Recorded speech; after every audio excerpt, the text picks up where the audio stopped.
તો પાટણ જિલ્લાના સિદ્ધપુર તાલુકાના વાંગરોલ ગામના રાહતપરામાં પીવાના પાણીની ગંભીર સમસ્યા સામે આવી છે। ગ્રામજનોના આક્ષેપ મુજબ નળમાંથી ગંદુ અને જીવજંતુવાળું પાણી આવી રહ્યું છે, જેના કારણે લોકોમાં રોગચાળો ફેલાવવાની ભીતિ જોવા મળી રહી છે। ગ્રામજનોએ તંત્ર સમક્ષ તાત્કાલિક શુદ્ધ પીવાના પાણીની વ્યવસ્થા કરવાની માંગ કરી છે। આ સમસ્યા અંગે સરપંચ અને તલાટી કમ મંત્રીને અનેક વખત રજૂઆત કરવામાં આવી હોવા છતાં કોઈ કાયમી ઉકેલ આવ્યો નથી। લોકોએ તંત્રને અપીલ કરી છે કે રોગચાળો ફેલાય તે પહેલા પાણીની સમસ્યાનું તાત્કાલિક નિરાકરણ લાવવામાં આવે અને લોકોને શુદ્ધ પાણી ઉપલબ્ધ કરાવવામાં આવે।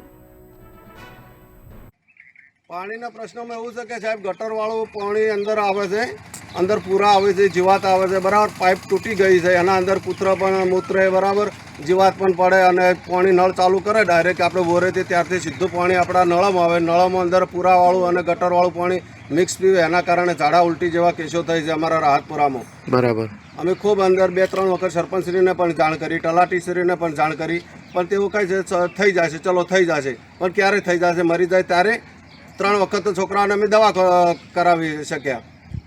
આપણે પાણીનો પ્રશ્ન કેટલા સમયથી આવે ગંદકા પાણીનો? લગભગ 12 મહિનાથી સાહેબ આવો જ અમે ગટરવાળા જ પાણી પીએ છીએ। બરાબર। આ દરેક મહલ્લા માટે તકલીફ છે, આખા મહલ્લા માટે? આખા મહેલામાં સાહેબ બરાબર। રાહતના ખર્ચે બધાયને 2002 થી મોડીને 2025 સુધી હજુ સુધી રાહતપુરામાં પાણીની પાઇપ નહીં। અમારે સાહેબ 12 મહિનાથી આરો ખાડો ગાળેલો પડ્યો છે અને આવું ગટરનું પાણી અમે પીએ છીએ। બરોબર। તલાટી સાહેબ ને સરપંચ સાહેબ ને વાત કરી પણ કોઈ આ હમું કરવા આવતા નથી। બરાબર બરોબર।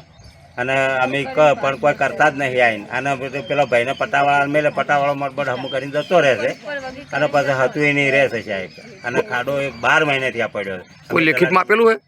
લેખિતમાં રજૂઆત કરેલી કોઈ? મૌખિક કરેલી? કોઈ વસ્તુ કરેલી નહીં। પંચાયતને વાત કરી